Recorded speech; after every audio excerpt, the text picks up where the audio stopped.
લક્ષ્ય ન્યૂઝ, એક નજર, એક લક્ષ્ય. ઉપલેટા રાજકોટ દૂધ ઉત્પાદક સહકારી મંડળી દ્વારા આજરોજ રાષ્ટ્રીય શાયર ઝવેરચંદ મેઘાણીના જન્મદિવસ નિમિત્તે પ્રતિમાને ફૂલહાર કરી જન્મદિવસની ઉજવણી કરવામાં આવી. 19મી સદીના અંત ભાગમાં યુરોપના ડાબેરી આંદોલન અને ક્રાંતિકારી પક્ષોના સંમેલનમાં ફ્રેન્ચ ભાષામાં લખાયેલું ઇન્ટરનેશનલ ગીત ખૂબ ગવાયું હતું અને લોકપ્રિય બન્યું હતું. યુરોપમાં તો એ જ સમયગાળામાં ઘણી બધી ભાષાઓમાં તેનો અનુવાદ પણ થયો હતો. બાદમાં 20મી સદીની શરૂઆતમાં તો દુનિયાની ઘણી ભાષાઓમાં તે ગીત ગુંજવા લાગ્યું હતું. પણ આપણા માટે ગૌરવની વાત એ છે કે ઝવેરચંદ મેઘાણીએ આ ક્રાંતિકારી ગીતને આપણા ગુજરાતમાં આપ્યું. સુંદર મજાના આ ગીત થકી ઝવેરચંદ મેઘાણી જેમાં ખાસ સમજાવવા જેવા થોડા શબ્દો બુકનું પણ આજરોજ વિતરણ કરવામાં આવ્યું છે.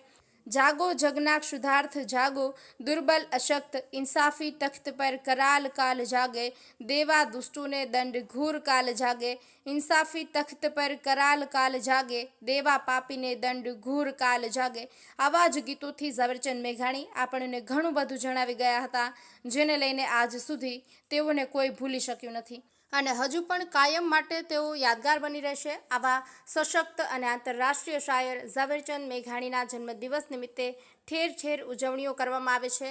આ કાર્યક્રમ લોક સાહિત્યકાર દેવરાજભાઈ ગઢવી, હરિભાઈ ઠુમર અને સહકારી મંડળીના બધા જ સભ્યો, ભાઈઓ તથા બહેનો, તમામ આગેવાનો દ્વારા શાનદાર ઉજવણી કરી તેઓના ગીતો અને સુંદર શબ્દોમાં રહેલા સત્યોને પણ સો સલામ આપ્યા હતા. અર્શીભાઈ આહિર, ઉપલેટા. મારું નામ ડાયાભાઈ ગધેરા, શ્રી ઉપલેટા દૂધ ઉત્પાદક સહકારી મંડળીનો પ્રમુખ છું.